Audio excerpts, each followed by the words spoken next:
In a musty old hall in Detroit, they prayed in the Maritime Sailors Cathedral. The church bell chimed till it rang 29 times for each man on the Edmund Fitzgerald. The legend lives on from the Chippewa on down of the big lake they called Gitchigumi. Superior, they said, never gives up her dead when the gales of November come early. Welcome back to Tragedy with a View.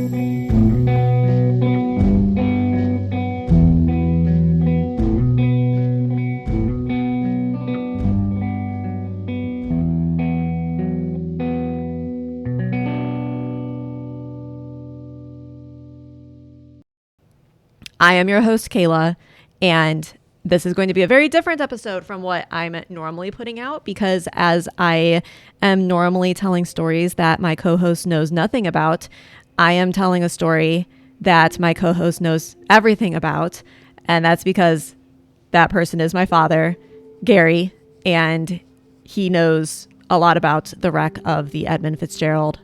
Hello, Kayla. Thanks for letting me join you today. Yeah, it's as I was telling my dad earlier, this is one of those stories where all of the resources that are out there are just referencing each other at this point. And so there's like no additional information than like the general story that's available.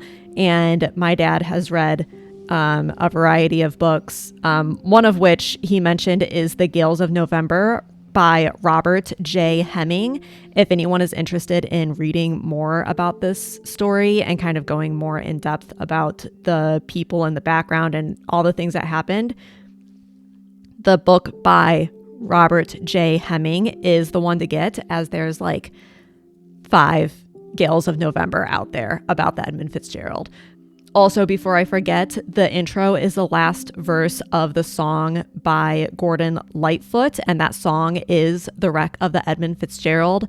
And it was actually this song that helped to bring in, so much notice to this particular shipwreck that it became the most well-known shipwreck in the Great Lakes, and the only shipwreck that is more widely known is that of the Titanic. On the night of November 10th, 1975, the SS Edmund Fitzgerald was traversing the waters in Lake Superior, roughly 17 miles or 27 kilometers northwest of Whitefish Point in Michigan in the United States. However, the Great Lakes in general, not just Lake Superior, are known to have vicious and fatal storms that are unlike anything else you will experience on an inland lake in the entire world. The Great Lakes are a group of 5 interconnected freshwater lakes in North America, forming the largest group of freshwater lakes in the world by total area. As a quick overview, Lake Michigan is the only Great Lake located entirely within the United States, and it is known for its beautiful sand dunes along the eastern shoreline. Lake Huron is home to the largest freshwater island in the world, which is Manitoulin Island. This lake is also connected to Lake Michigan through the Straits of Mackinac. The shallowest of the Great Lakes is Lake Erie. It warms quickly in the summer, making it popular for fishing and recreation, and also ice fishing disasters because everyone goes on the lake thinking that the ice is fine, and it is not. This is also the lake that I have personally the most experience with, and I would just like to interject that just because it is most shallow does not mean it is any less dangerous than the others. Then we have the smallest and easternmost of the Great Lakes, which is Lake Ontario. It is the last lake in the chain and drains into the Atlantic Ocean through the St. Lawrence. Then finally we have Lake Superior, and we are going to talk just a little bit more about Lake Superior. It is the largest and deepest of the Great Lakes, holding more water than the other 4 combined, which means that it is also the world's largest freshwater lake by surface area. The lake got its name from the French Lac Supérieur, which means upper lake. The lake is, of course, surrounded by land, with Ontario, Canada being on the east and northern borders, and on the west by Minnesota in the United States, and then on the south by the states of Wisconsin and Michigan, which are also in the United States. Lake Superior is 350 miles or 563 kilometers long from east to west, and at its greatest width, it is 160 miles or 258 kilometers from north to south. Huge amount of water in these Great Lakes, even Lake Superior. The water volume in Lake Superior alone is so large that if it was drained, it would cover the entire landmass of North and South America combined with 12 inches of water. It's just a huge amount of water in these lakes. It's just amazing how large these inland lakes are. They're almost like oceans within the continent. Yeah, I know I've mentioned a couple of times where I've been researching other stories, and they'll say like, oh, the lake was 20 acres. And in my mind, I can very easily picture what 20 acres looks like. And in my mind, that is not a lake. That is a pond. But I think it's also like, you know, we just grew up in the area with the Great Lakes. And so when you're used to the Great Lakes and their size and being able to look at them and not see landmass on the other side, it doesn't comprehend that they're ginormous. They are huge. Together, these lakes cover a surface area of about 94,250 square miles or 244,106 square kilometers, and it contains about 5,439 cubic miles or 22,671 cubic kilometers of fresh water. I think it can be noted too that a lot of times saltwater captains coming from different countries, they underestimate the size of the lakes and they get themselves caught in storms that they have not anticipated, because they think of a lake and they think of something that's not real large, but then they hit Lake Michigan or they hit Lake Superior and they get caught in a storm, and they come to the realization that this is something pretty different. And there's many have been quoted as saying, wow, it is a pretty big lake, isn't it? It is. They are very big lakes.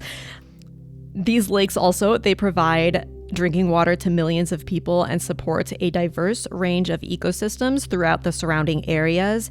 And, you know, kind of circling back to your mention about the storms, the Great Lakes have claimed thousands of ships over the centuries, estimating that about 6,000 ships have been lost in these waters.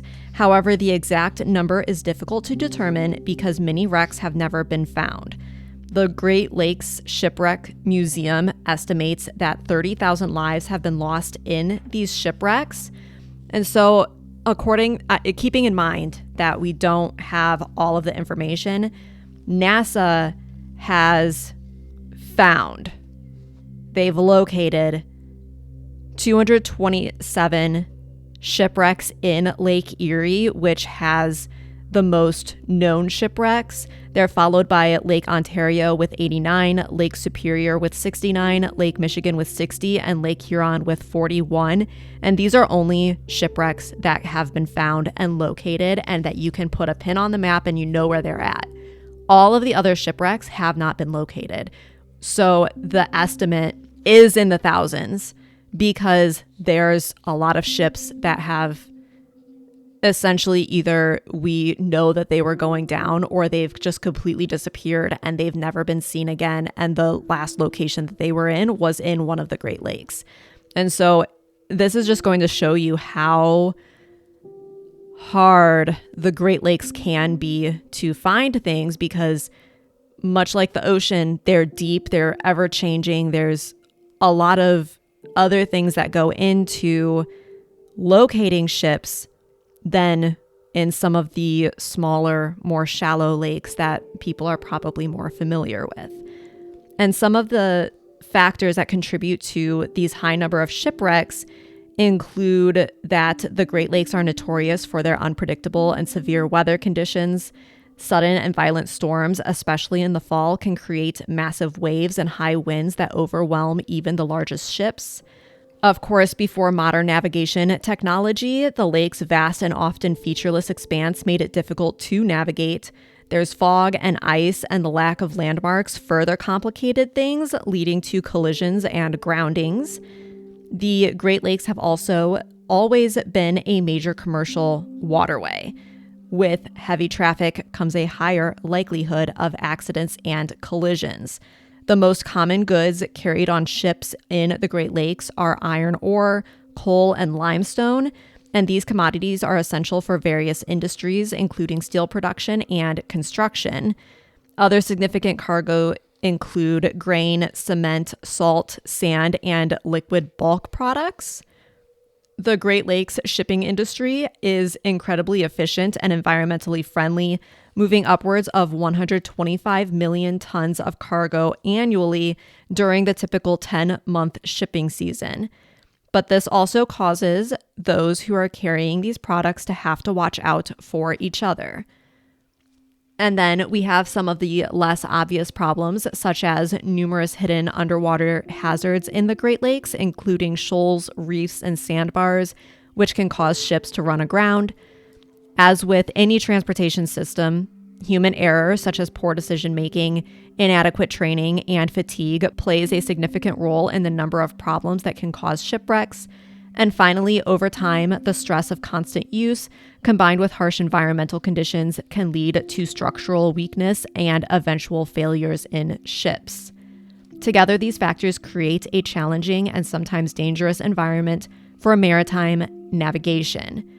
It is a sobering reminder of the power of nature and the importance of respect and caution in these vast bodies of water. You know, Kayla, in regards to some of these shipwrecks, there's that element of making one more run. One more run has cost many ships. It has cost many lives. And what I mean by one more run is every time a ship makes a run, if it's full of coal or iron ore pellets, it's making money for that company. So the incentive to try to get one more run in before that season closes, to beat the weather one more time, you're rolling the dice, trying to get the extra dollars for your company and the extra bonus potentially for yourself.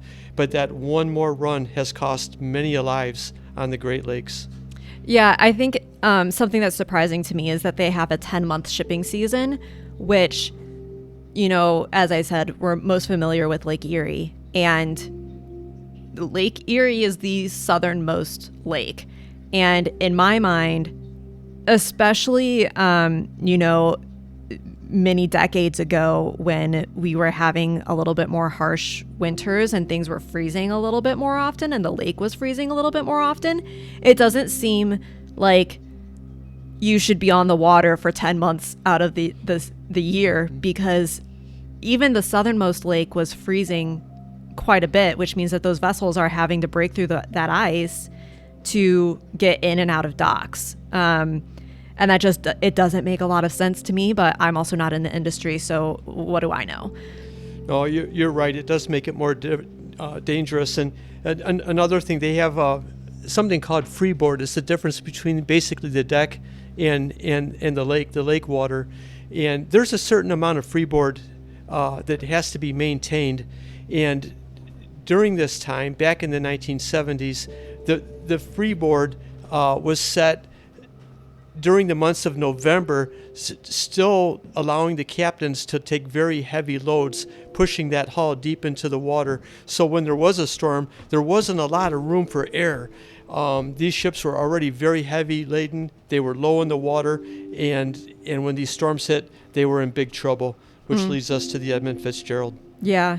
And speaking of the Edmund Fitzgerald, on September 21st, 1958, a brand new vessel set out on its maiden voyage and very quickly became a sight to see due to its sheer size. Weighing over 13,600 tons, and for those who don't understand tonnage, that is roughly 30 million pounds.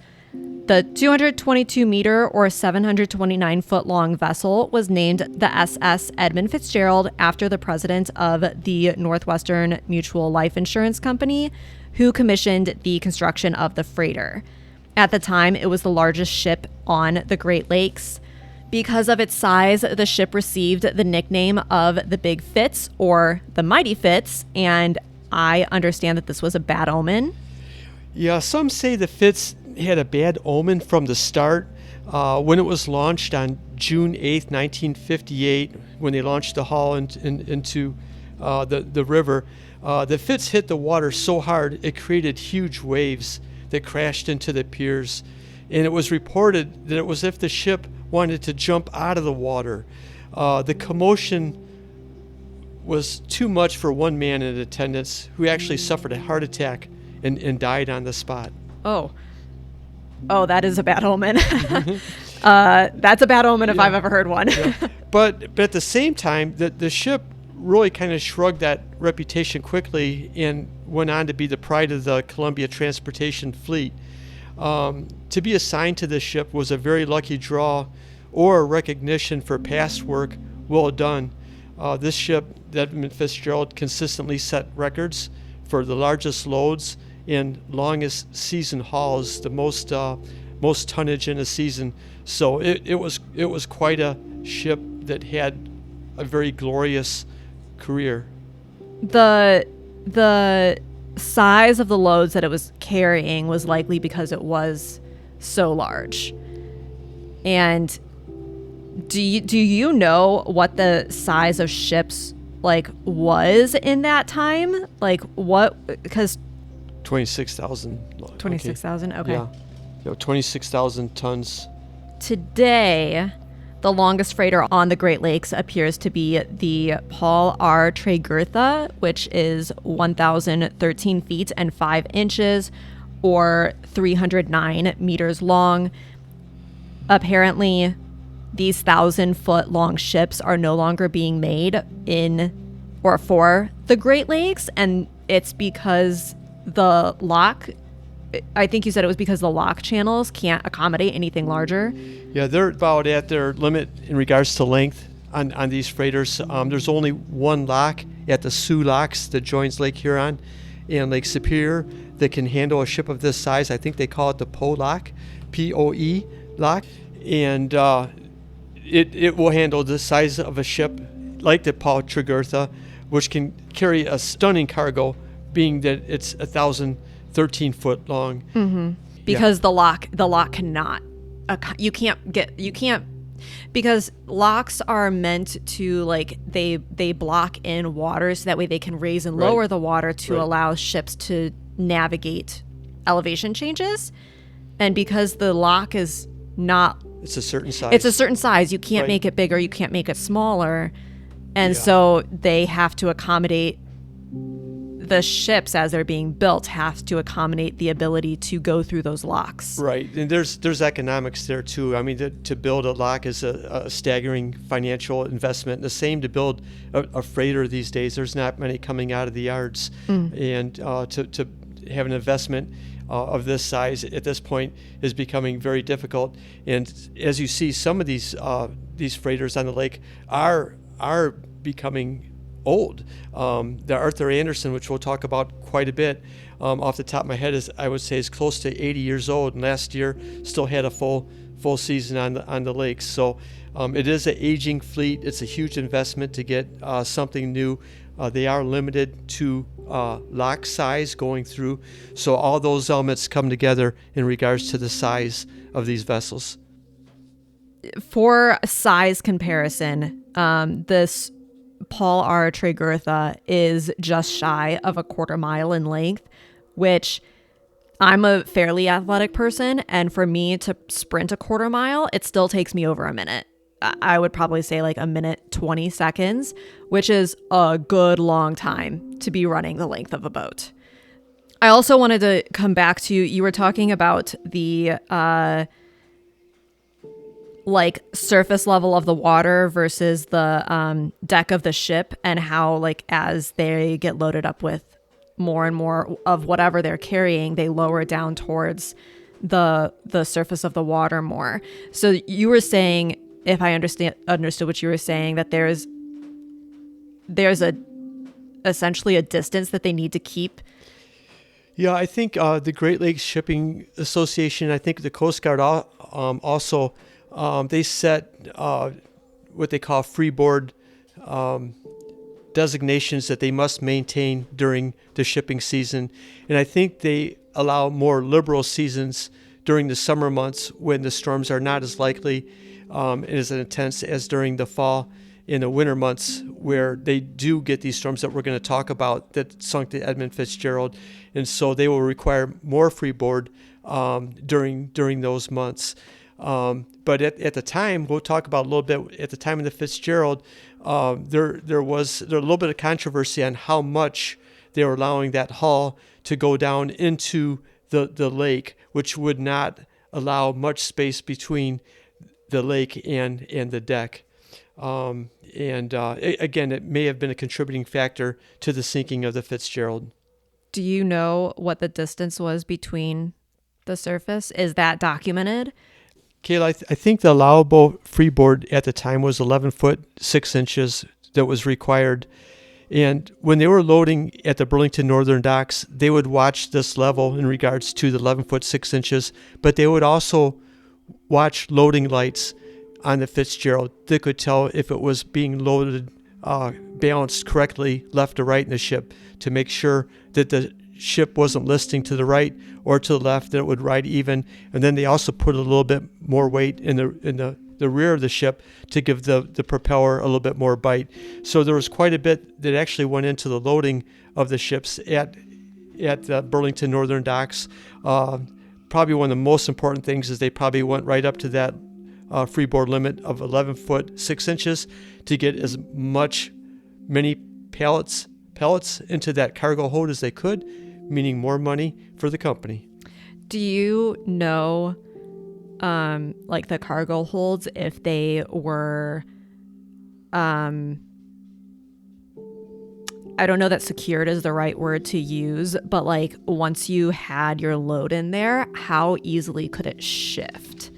I don't think cargo shifting was a concern because there was so much cargo in place, and that hull was pretty full. The cargo hold was pretty full of pellets. So I think there was actually little opportunity for a shift. I think the big concern and the controversy really is the deck plates covered the cargo holds and if they were secured.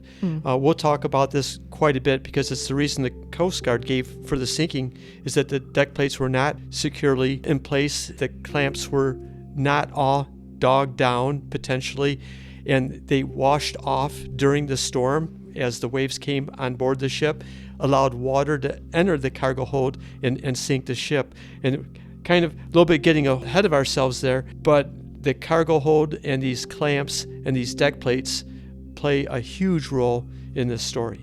Along with the very aggressive storm that was brewing on the horizon as so the Edmund Fitzgerald departed from Superior, Wisconsin on November 9th of 1975. So the Edmund Fitzgerald left at 2:30 p.m. and the plan was to sail to Detroit, Michigan, where they would deliver 26,000 tons of iron ore pellets to Detroit's Zug Island. This was a common route for the ship as it frequently transported iron ore from the mines near Duluth, Minnesota to steel mills in Detroit, along with some other Great Lakes ports. And I'll just mention at this point, Kayla, that the Fitzgerald was captained by Ernest McSorley. He had 28 other men on board. McSorley was a veteran captain with over 44 years experience on the Great Lakes. He had an impeccable record. His first mate was Jack McCarthy. Jack McCarthy was 62 years old. Between the two, they were probably considered to be the best in the business. That McSorley was known as a heavy weather captain, meaning that even in bad weather, he had a reputation for delivering cargoes on time, meaning more profitability for the company. It was a diverse crew. The youngest of the crew was a mere 20-year-old Carl Peckel. There's many stories about this crew, despite the age differences. It seemed to be a close-knit crew with respect for each other and each of their backgrounds. At this point in the year, I'm sure they had one thing in common, And they were all looking forward to the close of the 1975 shipping season and finally enjoying some missed time with their family members and all those that they loved. Mm-hmm. During the shipping season, were they basically on the ship 24/7 for those months, or did they have like, oh, you have worked 28 days, go home for 2? Well, I don't think things have changed much, but especially back then, they were on the ship. They were on the ship for the season. It was a long season. The only thing I can say is that many of the crew members would have homes or apartments if they had family in their home port. So if they had to run to Detroit or they had to run to Toledo, they might have their home in Toledo. And that way, when the freighter comes in and docks, it might take 12 hours to load or unload or whatever it's doing at that point. And they would have 12 hours to race home and be with the family. And this might happen once every couple weeks. It might happen once every month, depending on the route. But it was a very valuable time to the crew members. I'm sure. So as the Fitzgerald set out, again, captained by Ernest McSorley, which you already said, McSorley made radio contact with the Arthur M. Anderson, which was roughly, it looks like 15 miles or 24 kilometers behind them. Nothing about this particular shipment was out of the ordinary, but the crew of the Fitzgerald was aware of a storm in the forecast, and the weather forecast on November 9th of 1975 predicted a major storm passing just south of Lake Superior on the following day, November 10th. Gale warnings were issued for the entire lake, and as the ship proceeded through Lake Superior, the storm intensified and warnings were upgraded from gale to storm. A gale, in short, is a less intense version of a storm. Captain McSorley was in command of the Fitzgerald and knew the ship had already logged a total of 748 voyages, meaning that she had sailed over 1 million miles. In addition to this was her 17th winter battling the November storms on the Great Lakes. Well, it's interesting. Yeah. It's interesting to note, after they were completed loading, the Fitzgerald was coming out of Duluth, and Captain McSorley noticed another large freighter coming out of Two Harbors, Minnesota, and he radioed over and found out that it was the Arthur Anderson, captained by Bernie Cooper. And these captains, they've been on the lakes their entire lives, so they knew each other, they knew each other's habits, they trusted each other, and great reputation between them. And at the time, coming out of Duluth and also coming out of Two Harbor, Minnesota, these captains decided that they were going to make the run together to add some relative safety to this run. They knew the forecast, like Kayla said, that gale warnings were already up. It could get worse. Bernie Cooper was known to be an excellent meteorologist, probably better than some of the meteorologist professionals that were feeding him this information. He could read these barometric pressure graphs. He knew what was ahead. And so they decided that at that point to make the run together to try to add some relative safety. Yeah, so it sounds like this storm was nothing new. Like they kind of knew what they were getting themselves into, and maybe not what to expect, but like, they had options for what to do and what they could handle and how to proceed in this situation. Kayla, and these are 700-foot freighters, and these are captains that have been on the lake for 40 years and have seen everything. And so I think the last thing on their mind at the time was that one of them was not going to make it. That was not on the table at that point. They knew it was probably going to get rough. They knew they had to have their hatch covers clamped down securely. They knew that they had to take certain precautions aboard the ship. But sinking at this point was not one of the thoughts with these two captains. It wasn't an option. It's important. As I mentioned, McSorley was a heavy weather captain, and it was one of those things where the cargo needs to get through on time for the company, and there would have to be almost an order from the company not to proceed for them to drop anchor. And at this point in time, I'm sure the companies regularly did not give orders saying, No. don't go, you're in trouble. Right. So by November 10th at 1 a.m., the conditions of the weather declined, and this included winds that were raging at 60 miles per hour and waves of 10 feet. With the conditions declining, the Fitzgerald and the Anderson both decided that it was time for them to change course, and they decided to take a more northerly route that was commonly used during severe weather. This route took them between Isle Royale and the Keweenaw Peninsula. They would then make a turn to the southeast, and this would take them to Whitefish Bay that would provide them with some much needed shelter. But the route to get there was more shallow and would require extremely careful navigation through the islands and the river inlets, which created shoals or, just more areas that these ginormous freights would need to be wary of, because a collision with the ground in this severe of a storm could be deadly. Kayla, and you mentioned Caribou Island, and that plays a key role in this story, where the Fitzgerald and the Anderson both had to make a turn towards the south to head towards Whitefish Bay. And at this point in the storm, they were both taking on very high winds, very large waves. I'm sure at this point the Fitzgerald was sustaining some damage. And at this point it had to take the turn near Caribou. And Caribou Island has something called 6-fathom shoals that's close to the island. A fathom is 6 feet. So this is 36 feet worth of water.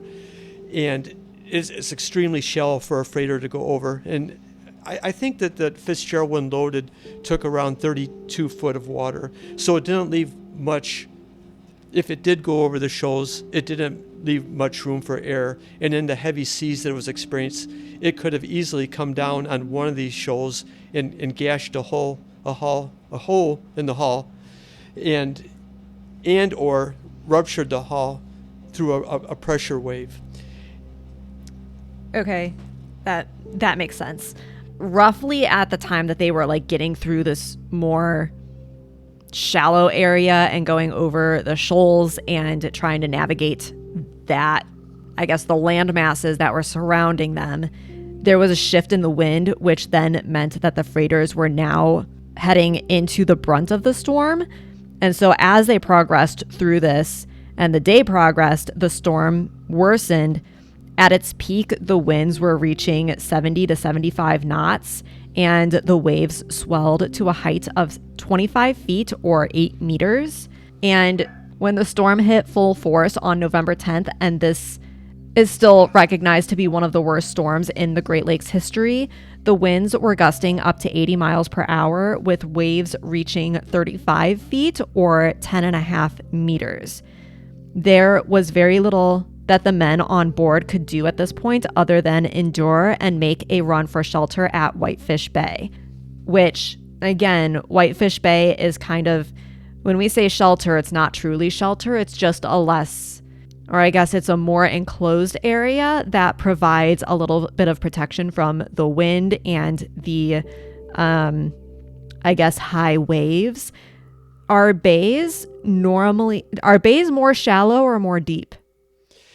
I'm not sure of the exact depth, Kayla, but I'll say this. In regards to Whitefish Bay, it would definitely offer protection to the freighters. In fact, there were several freighters in the bay that came in from the storm or came through the Soo Locks and dropped anchor and were waiting the storm out before they went out into Lake Superior. It just offered an immense protection from the wind, from the waves, from all the elements that are experienced on the open water of Lake Superior. Okay.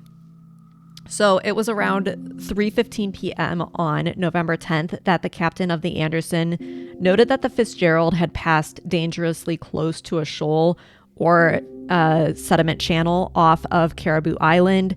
Captain Cooper watched the Fitzgerald pass far too close to one of these 6-fathom shoals to the north of the island, and he could clearly see the ship and the beacon on Caribou on his radar and could measure the distance between them. Him and his officers watched the Fitzgerald pass right over the dangerous area of shallow water. The weather was so poor at this point, though, that they could not see the Fitzgerald. They could only view the Fitzgerald on the radar. Yeah, and the Fitzgerald, Roy, this was the beginning of the fight for her life here at this point. Her radar antennas were both down. She was truly sailing blind in the storm. She was relying on information from the Arthur Anderson to navigate around Caribou and the shoals. And there was a lot said after the sinking and the Coast Guard hearings where Bernie Cooper, mentioned he was way too close into those shoals, far closer than I would have ever wanted to be. At the same time, I think there's great respect amongst each other for these captains, and for Bernie Cooper to get on the radio at that time and radio McSorley over the open air and say, hey, you're too close, get out of there. I think that there's a respect there, almost a hesitation on calling another captain out at that point. Yeah, that probably has to be a hard call to make, especially with what it sounds like a long history that they had being on the lake and kind of making similar runs together and kind of knowing how they each work and being like, you're making a decision that you don't normally make, and I think it's the wrong one, but you also don't, especially when they're the ones in front of you, you don't know what they might be facing, and if there's something that's making them have to make a decision to go closer to land than what they want to. I think being in open water, that makes it a little bit harder because you don't always have perfect control of where you're going, because the water manipulates everything. You're fighting not only the water, the current, but 40-foot waves, driving rain, driving sleet, driving snow. At this point, everything is going against the Fitzgerald, and it was shortly after they made that turn off Caribou. I think it was the transmission that was about 3:10 p.m. And I'm going to quote. I just wrote this quote out because I just think it's really interesting. And this is from Captain McSorley to Bernie Cooper on the Anderson. He says, "Anderson, this is the Fitzgerald. I have sustained topside damage. I have a fence rail laid down, 2 vents lost or damaged, and a list.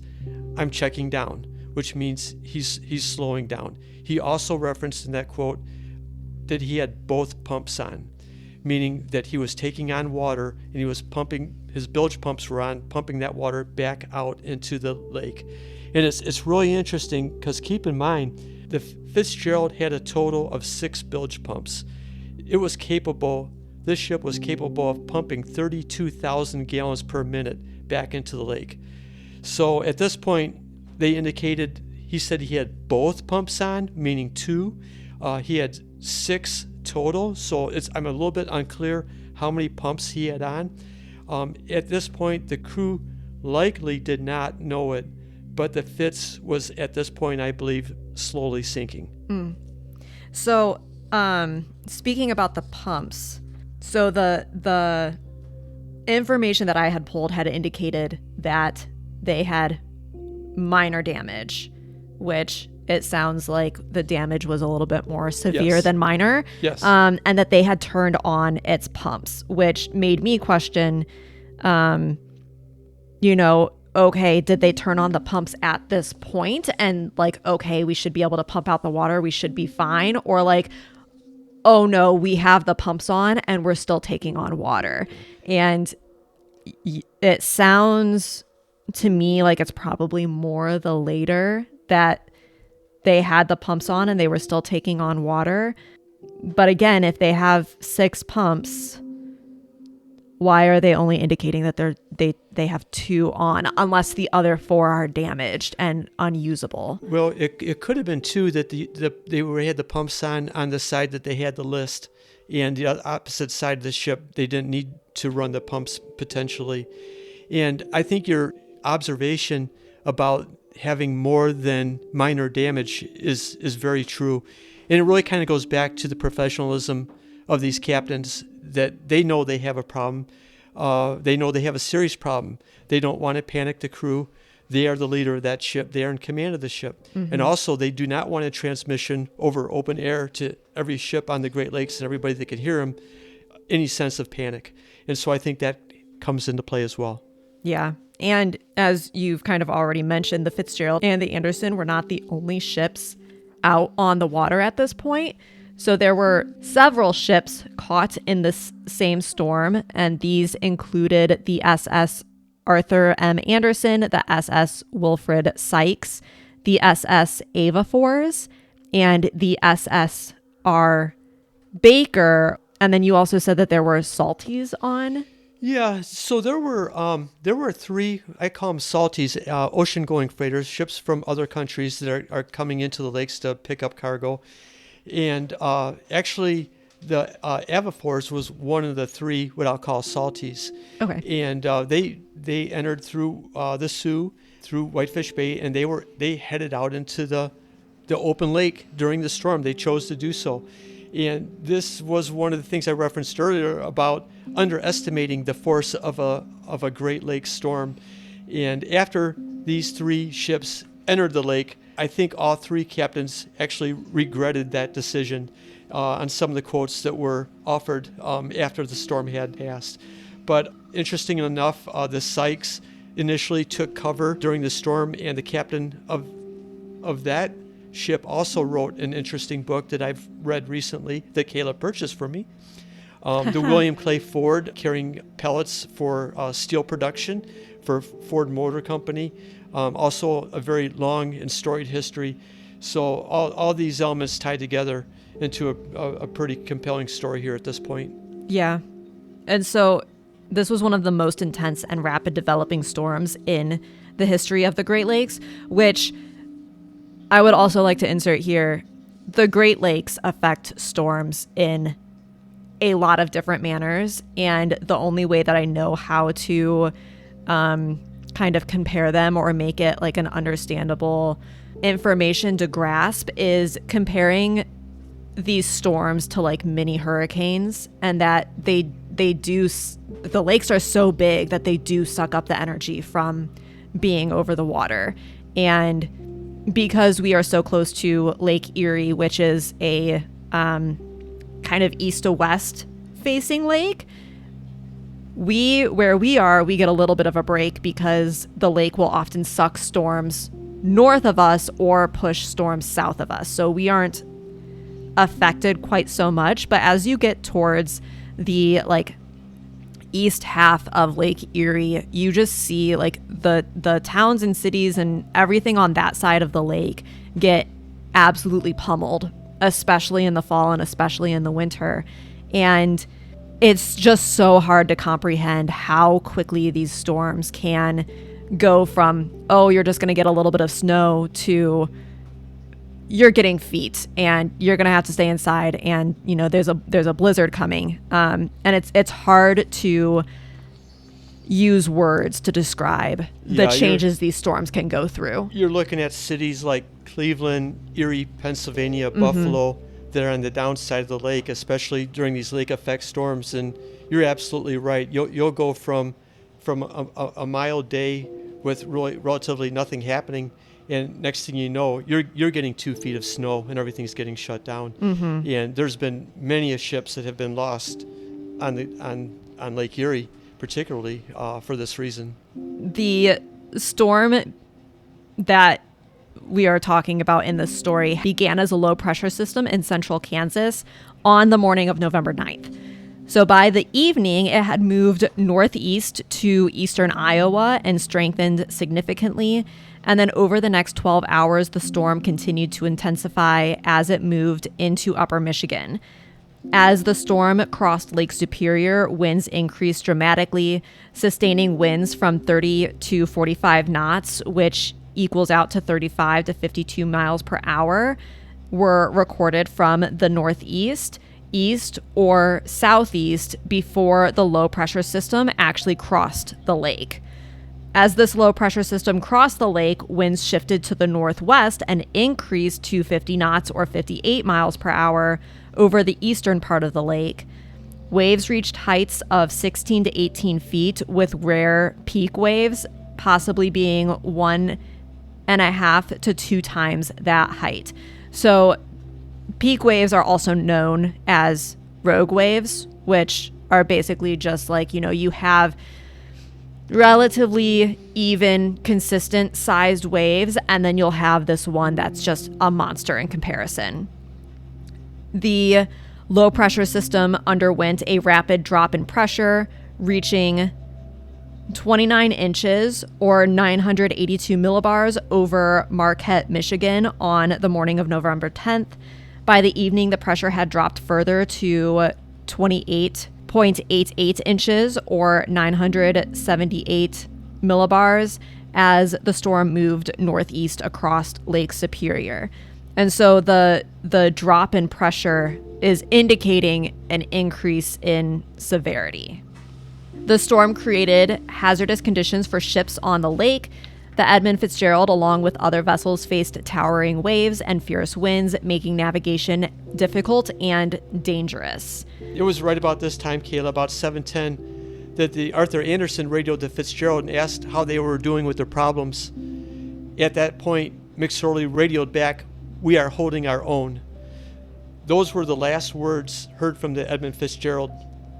And about 10 minutes later, the Edmund Fitzgerald completely disappeared from the Arthur Anderson's radar. About that time, too, Arthur Anderson was visually searching the horizon for the Fitzgerald, trying to find its running lights, as there was only about 10 miles that were separating the two ships, and there was no visual on the Fitzgerald at that point. They had a hard time getting like an actual visual like through human eyes though, right? Because the waves and the wind and the rain were, or I guess, I don't know, was it rain or snow coming down? You know, it's an interesting part, and I'm not sure really how many people know this, but the storm was horrendous, and the conditions were such that they could not spot each other visually. That the Arthur Anderson and the Fitzgerald only could see each other through the radar blip.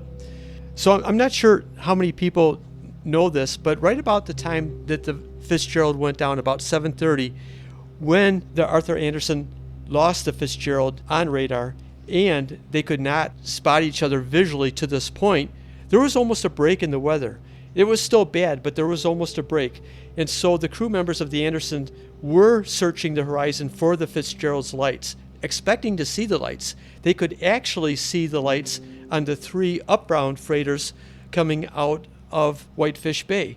They could not find the Fitzgerald. They could not find it on radar. They could not find it visually. And at that point, Bernie Cooper thought the worst, as in his words, that the Fitzgerald took a nosedive. So that's where we're going to leave it for this one. So come back next week for the rest of the story. Bye. What is life without close calls with disaster? Thank you for listening. Don't forget to follow the podcast to be the first to hear the now weekly episodes. Join our subscription on Patreon, Apple, or Spotify today and immerse yourself in the haunting beauty of the great outdoors.